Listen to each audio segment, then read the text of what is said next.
Students, in today's lecture we have going to start unit number 3, elastic constant.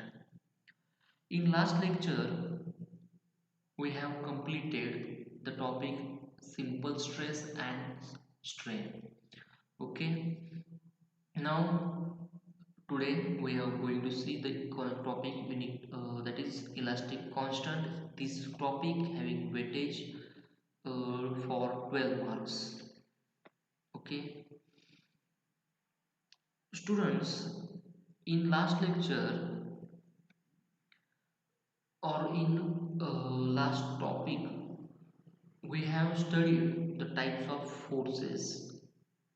Okay, that is tensile forces, compressive force, shear force, etc. And due to these types of forces, when applied on body, then body will deform. Okay, then hence the strain will produce. Also there is a production, that is development of stress. Okay, म्हणजे force apply केल्यानंतर stress आणि strain develop होणार आहेत हे आपण बघितलं आहे. मग ते कुठल्या कुठल्या टाईपचे स्ट्रेस आहे आपण बघितलं. टेन्साइल स्ट्रेस असेल, कॉम्प्रेसिव्ह स्ट्रेस असेल किंवा शियर स्ट्रेस आणि स्ट्रेन आपण बघितलं. ओके, तर हा जो टॉपिक आहे इलास्टिक कॉन्स्टंट, हा जो टॉपिक पहिल्या टॉपिकवरती डिपेंड आहे. म्हणजे जो आपण शिकला सिंपल स्ट्रेस अँड स्ट्रेन या टॉपिकवरती डिपेंडेंट आहे. कारण आपण बघितलं की एखादा मटेरियल आहे किंवा एखादी बॉडी आहे, त्या बॉडीवरती एखादा फोर्स अप्लाय केला. आता तो फोर्स जो होता तो कसा होता, तर ॲक्सियल फोर्स होता, ॲक्सियल कॉम्प्रेसिव्ह होता किंवा ॲक्सियल टेन्साइल होता. बरोबर आहे. ओके, ॲट अ टाइम तो काय करता, एका प्लेनवरती अप्लाय होता. ओके, मग व्हेरियस फोर्सेस असतील, म्हणजे जर आपण प्रिन्सिपल ऑफ सुपरपोजिशन हा पॉईंट जर कन्सिडर केला तर तिथं वेगवेगळ्या सेक्शनला वेगवेगळे बरेच फोर्स अप्लाय होत होते, मात्र ते एकाच प्लेनवरती अप्लाय होत होते. ओके, मात्र इथं या टॉपिकमध्ये आपल्याला वेगवेगळ्या प्लेनवरती वेगवेगळे फोर्स अप्लाय होत असतील, तर त्या बॉडीवरती किंवा त्या मटेरियलवरती काय इफेक्ट होतात किंवा त्या त्या मटेरियलचं काय बिहेवियर आहे हे आपण या टॉपिकमध्ये बघायचं आहे. म्हणजे तुम्ही आता इथं तुम्हाला बघू शकता, हे आपण ब्लॉक वगैरे दिलेत काहीतरी. या ब्लॉकवरती इथं सिग्मा झेड दिसतोय, सिग्मा एक्स दिसतोय, सिग्मा वाय दिसतोय, म्हणजे हे तीन इथं दिसतंय. किंवा इथं एक फोर्स असा, एक फोर्स असा, एक फोर्स असं काहीतरी ॲरो करून दाखवलेलं आहे. ओके, म्हणजे हे आपण काय बघतोय, तर वेगवेगळ्या प्लेनवरती इथं तुम्ही म्हणजे इथं तुम्हाला 3 प्लेन दिसतात. ह्या बॉडीचे एकूण 3 प्लेन दिसतात. म्हणजे हा एक प्लेन आहे, हा एक प्लेन आहे, हा एक प्लेन आहे. तर असे 3 वेगवेगळे प्लेन दिसत आहेत. या 3 वेगवेगळ्या फोर्सला, 3 वेगवेगळ्या प्लेनला वेगवेगळे फोर्सेस अप्लाय झालेत आणि हे स्ट्रेस डेव्हलप झाले आहे. तर हे आपल्याला या टॉपिकमध्ये बघायचं आहे की वेगवेगळ्या प्लेनवरती. ओके, म्हणजे एखादी बॉडी कन्सिडर केली, एखादी रेक्टँगल बॉडी आहे, तर रेक्टँग्युलर बॉडीवरती त्याला 3 फेस असणार आहेत, 3 प्लेन असणार आहेत. त्या तिन्ही प्लेनला फोर्स अप्लाय झाले किंवा एक्स वाय आणि झेड कोऑर्डिनेटर, जे आपण काय म्हणतो ॲक्सिस म्हणतो, coordinators. Okay, coordinates, x coordinates, Y coordinates आणि झेड कोऑर्डिनेट्स. तर ह्या तिन्ही डायरेक्शनला, ह्या तिन्ही कोऑर्डिनेट्सला जर फोर्सेस अप्लाय झाले तर काय इफेक्ट होतात ते आपण या टॉपिकमध्ये बघायचं आहे. ओके, तर आपण या टॉपिकचा सिलेबस बघून घेऊया. Syllabus for this topic is, that is 3.1, because this is a third topic. The point is longitudinal and lateral strain, Poisson's ratio, biaxial and triaxial stresses, volumetric strain, change in volume, bulk modulus, etc. Then next point is shear stress, shear strain, modulus of rigidity, simple and complementary shear. Then concept of single shear, double shear, punching shear. Then 3.4, that is last point, is the relation between modulus of elasticity, modulus of rigidity and bulk modulus. Okay, हे काही points आहेत आणि याच्यावरती आपल्याला problems बघायचे आहेत. Okay, तर आपल्याला इलास्टिक कॉन्स्टंट आपलं टॉपिकचं नाव आहे, म्हणजे हे शियर स्ट्रेन किंवा मॉड्युलस ऑफ रिजिडिटी. ओके, त्यानंतर पॉयझन्स रेशो, ओके, किंवा बल्क मॉड्युलस, असे काही कन्सेप्ट आहेत. हे काय आपण म्हणतो त्याला इलास्टिक कॉन्स्टंट असे म्हणतो. तर याबद्दल आपल्याला या टॉपिकमध्ये बघायचं आहे. आता आपण जो सुरुवात करणार आहे ते लॉन्जिट्युडिनल स्ट्रेन आणि लॅटरल स्ट्रेन पासून आणि पॉयझन्स रेशो या पॉईंट्स आपल्याला बघायचे आहेत. 3.1 is longitudinal, lateral and Poisson's ratio. हे आपण बघायचं आहे. तर start with the point longitudinal strain. Longitudinal strain, okay. The definition: the strain in the direction of applied force is known as linear strain or longitudinal strain, okay. The strain in the direction of applied force is known as longitudinal or linear strain. आपण म्हणतोय का, म्हणजे जो strain develop होणार आहे, applied जो force apply केलेला आहे त्या बॉडीवरती, त्या फोर्सच्या डायरेक्शनमध्ये जो स्ट्रेन डेव्हलप झालेला आहे तो स्ट्रेन म्हणजे लिनियर स्ट्रेन किंवा लॉन्जिट्युडनल स्ट्रेन म्हणतात, ओके. दुसरी एक डेफिनेशन आहे यासाठी. The second definition: the change in linear म्हणजेच longitudinal dimension to the original linear म्हणजेच longitudinal dimension, original longitudinal dimension is called as longitudinal strain or linear strain, okay. म्हणजे आपल्याला माहिती आहे लॉन्जिट्युडनल स्ट्रेन आता बघतोय. Strain means what, okay. We should know the definition of strain. Strain is the ratio of change in dimension to the original dimension. When a force is applied on body, that body will deform.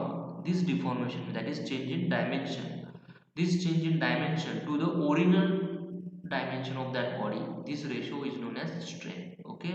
We have studied this point in last topic, and depending on that point, that is longitudinal is come. Longitudinal strain means a change in longitudinal dimension to the original longitudinal dimension.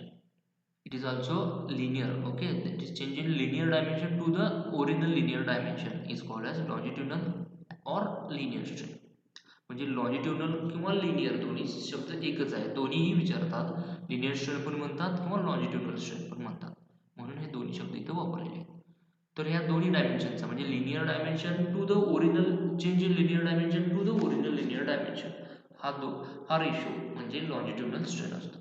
आता linear dimension किंवा longitudinal dimension म्हणजे काय, तर बघा आता एक block घेतला आहे, ओके. हा ब्लॉक आहे, तर या ब्लॉकवरती ही लेंथ आहे, ओके, आणि हा फोर्स आहे, टेन्साईल टाईपचा फोर्स आहे. तर हा फोर्स काय आहे, या डायमेन्शनला पॅरलल आहे, म्हणजे किंवा ही डायमेन्शन जी आहे तर ह्या फोर्सला पॅरलल आहे, अलॉंग द दिस फोर्स आहे. ही डायमेन्शन आहे अलॉंग किंवा हा फोर्स या लेंथला अलॉंग आहे, अलॉंग दिस लेंथ आहे, म्हणून ही डायमेन्शन जी झाली ही लिनियर डायमेन्शन किंवा लॉन्जिट्युडनल डायमेन्शन झाली म्हणायची, ओके. समजलं. कधी म्हणायचं लॉन्जिट्युडनल डायमेन्शन, ज्यावेळी त्या फोर्सला पॅरलल असेल ही लेंथ, ओके. ही डायमेन्शन लेंथ एक डायमेन्शन आहे, ओके. हा ब्लॉक जो आहे ही लेंथ म्हणजे त्याची डायमेन्शन आहे.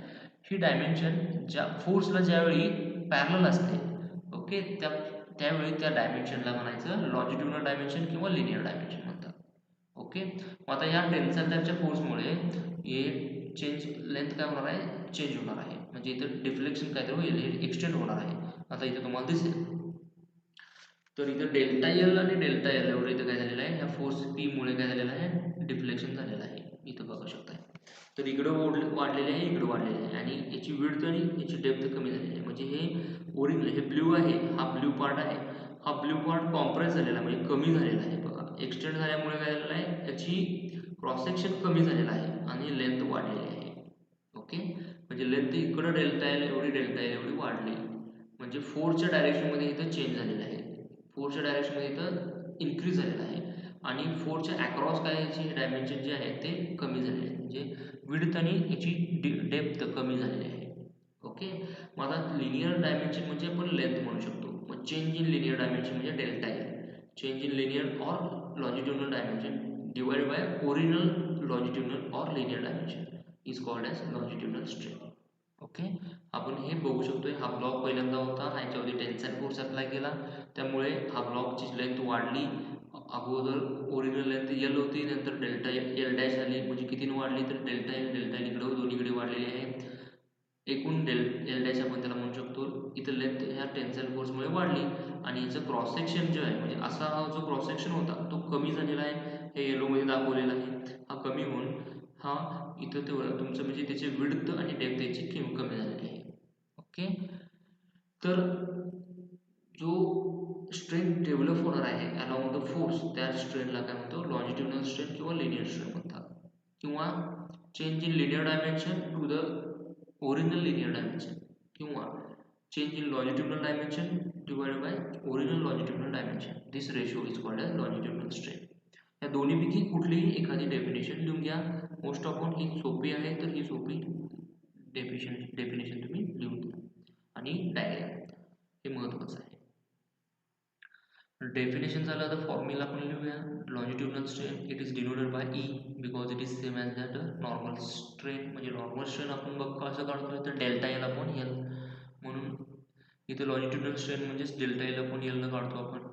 ई इज इक्वल टू म्हणून ते डिनोट केलेलं आहे ईला. म्हणजे longitudinal strain is equal to longitudinal dimension to the original longitudinal dimension. E म्हणजे delta L upon L. Okay, this is for longitudinal strain. Then comes toward the lateral strain. Lateral strain, okay, definition for lateral strain is strain in the direction of right angles of the applied force is known as lateral strain. Okay, another definition is the ratio of change in lateral dimension to the original lateral dimension is called as lateral strain. Okay, म्हणजे काय, तर जे फोर्सच्या right अँगल्समध्ये जे direction आहे, sorry, जर जी strain develop होणार आहे ती स्ट्रेन या अप्लाइड फोर्सच्या राईट अँगलमध्ये डेव्हलप होईल, त्याला आपण काय म्हणतो, लॅटरल स्ट्रेन म्हणतो. ओके, म्हणजे जो स्ट्रेन डेव्हलप होणार आहे तो अप्लाइड फोर्सच्या राईट अँगल म्हणजे अक्रॉस, त्याच्या अक्रॉस काय होणार आहे, डेव्हलप होणार आहे हा स्ट्रेन, त्या स्ट्रेनला लॅटरल स्ट्रेन म्हणतात. किंवा सोपी डेफिनेशन म्हणायला गेलं तर ratio of change in lateral dimension to the original lateral dimension असं लिहिलं तरी चालेल. Ratio of change in lateral dimension to the original lateral dimension is called as lateral strain. Lateral dimension means आता कुठले कुठले lateral dimension, most of all म्हणजे generally lateral dimension म्हणून आपण डेप्थ घेतो, कन्सिडर करतो, म्हणजे थिकनेस, विड्थ कन्सिडर करतो, किंवा डायमीटर. डायमीटर म्हणजे कधी येणार, जर सर्क्युलर बॉडी असेल तर डायमीटर. तर हे जे डायमेन्शन्स आहेत, विड्थ, डेप्थ आणि डायमीटर, हे काय आहेत, लॅटरल डायमेन्शन म्हणून आपण कन्सिडर करतो जनरली. ओके, पण हे कधी लॅटरल डायमेन्शन कधी म्हणू शकतो बघा, ज्यावेळी हा आता ब्लॉक आहे आणि ज्यावेळी असा फोर्स म्हणजे या लेंथला फोर्स पॅरलच पाहिजे, तरच आपण विड्थ आणि डेप्थला काय म्हणू शकतो, लॅटरल डायमेन्शन म्हणू शकतो. म्हणजे हा फोर्स जो आहे ह्या लेंथला पॅरलल आहे, अलॉंग द लेंथ आहे, म्हणजे ही झाली लिनियर डायमेन्शन, लॉन्जिट्युडिनल डायमेन्शन झाली. आणि अशा वेळी इथलं विड्थ आणि डेप्थ काय झाले, लॅटरल डायमेन्शन झाले. ओके, कारण हा फोर्स याला पॅरलल आहे आणि या दोन डायमेन्शनला काय आहे, परपेंडिक्युलर आहे. ओके, म्हणजे अक्रॉस आहे, म्हणून याला काय म्हणायचं, हे दोन डायमेन्शन म्हणजे काय, लॅटरल डायमेन्शन झाले. ओके, मग आता इथं ह्या अशा केसमध्ये इथं असा टेन्साईल फोर्स अप्लाय केल्यामुळे लेंथ इथं काय झाले, वाढलेलं आहे, वाढणार आहे. आणि लेंथ वाढली, मॅक्झिमम लेंथ वाढणार आहे आणि इथं विड्थ आणि डेप्थ याची काय होणार आहे, कमी झालेली आहे. म्हणजे इथं तुम्ही बघू शकता विड्थ आणि डेप्थ काय कमी झालेली आहे. मग आता डेप्थ इथं ओरिजिनल डी, डेप्थ म्हणजे ओरिजिनल डी घेतले, आपण ओरिजिनल डेप्थ म्हणजे डी घेतले आणि चेंज इन डेप्थ म्हणजे डेल्टा डी घेतले. ओरिजिनल विड्थ म्हणजे बी घेतले आणि change in width is consider delta B. Okay, then ratio of delta B to the original B is called as lateral strain, किंवा ratio of delta D to the original D, capital म्हणजे ह्या D म्हणजे काय झाला, lateral strain. Okay, समजलं, lateral strain म्हणजे ratio of lateral dimension to the original lateral dimension called as lateral strain. Okay, most of all म्हणजे force जर असा असेल तर त्यावेळी आपण डेप्थ म्हणजे थिकनेस आणि विड्थ आणि डायमीटर आपण काय घेतो, लॅटरल डायमेन्शन म्हणून घेतो. डायमीटर कधी, जर सर्क्युलर बार इथं जर असता तर डायमीटर आपण कन्सिडर केला असता. Okay, then formula for lateral strain is it is denoted by E lateral, and lateral strain is lateral change in lateral dimension to the original lateral dimension, that is E lateral is equal to delta B upon B, म्हणजे change in width divided by original width or change in depth divided by original depth. Okay, E lateral हे दोन फॉर्म्युले होतात. हे दोन्ही फॉर्म्युले आपल्याला use करावे लागतात. Okay, किंवा एखादा कुठलाही फॉर्म्युला आपण यूज केला तरी चालतो. हे झालं लॅटरल स्ट्रेन आणि लिनियर स्ट्रेन. तर ह्या दोन्हीवरती डिपेंड दुसरं एक कन्सेप्ट आहे पॉयझन्स रेशो, तो आपण बघूया.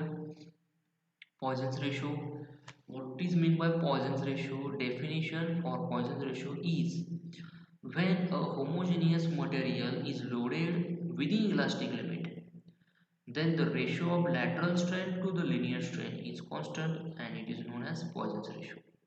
ओके, म्हणजे पॉइझनचा रेशो हा एक रेशो आहे. ओके, रेशो आहे. कुठल्या दोन कन्सेप्टचा रेशो आहे, कुठल्या दोन टर्मचा रेशो आहे, तर लॅटरल स्ट्रेन आणि लिनियर स्ट्रेन ह्या दोन कन्सेप्टचा. ज्यावेळी होमोजिनियस मटेरियल म्हणजे एकाच मटेरियलपासून बनलेलं एखादं मटेरियल आहे त्याला होमोजिनियस मटेरियल म्हणतात आणि ते आपण त्याच्यावरती लोड अप्लाय केला, जो लोड विदिन इलास्टिक लिमिट आहे, त्यावेळी त्याची जे लॅटरल आणि लिनियर डायमेन्शनमध्ये चेंज होणार आहे, त्यामुळे स्ट्रेन डेव्हलप होणार आहे. तेच स्ट्रेन, त्या दोघांचा रेशो म्हणजे ratio of lateral strain to the linear strain is constant. त्याची व्हॅल्यू जेवढी कॉन्स्टंट असते त्या रेशोला म्हणायचं पॉइझनचं रेशो. ओके, महत्त्वाचं काय आहे, lateral ratio of lateral strain to the linear strain is constant is known as Poisson's ratio. Okay, हा जो रेशो आहे तो लॅटरल स्ट्रेन आणि लिनियर स्ट्रेनचा आहे. It is denoted by mu और 1/m. Okay, most upon mu आपण consider करतो. Poisson's ratio is equal to lateral strain divided by linear strain. That is mu is equal to lateral strain divided by linear strain, that is E. Okay, this is a formula for Poisson's ratio. Okay.